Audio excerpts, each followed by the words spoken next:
కాబట్టే ఇక్కడ ఇరాన్ దగ్గర న్యూక్లియర్ పవర్ ఉంటే ప్రపంచానికి చేటు అని ఏదైతే అమెరికా ప్రొజెక్ట్ చేస్తూ వస్తోందో, మరి ఇదే అమెరికా పాకిస్తాన్ దగ్గర ఎలా అణుబాంబులు తయారు చేసి పెట్టింది?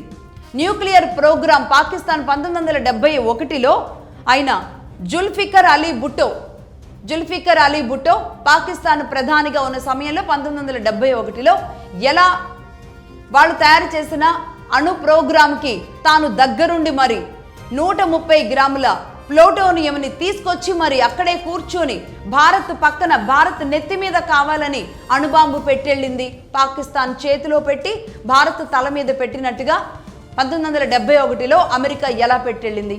అంటే పాకిస్తాన్ శాంతి కాముక దేశం. అణుబాంబులు పాకిస్తాన్ దగ్గర ఉన్న ఎలాంటి ప్రమాదం ప్రపంచానికి లేదు.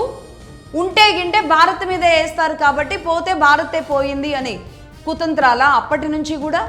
అంటే పాకిస్తాన్తో దోస్తీ బాగుంది కాబట్టి పాకిస్తాన్ ఒక్కటే శాంతి కాముక, శాంతి సందేశ దేశంగా కనబడింది కాబట్టి అక్కడ అణుబాంబులు ఉండొచ్చు.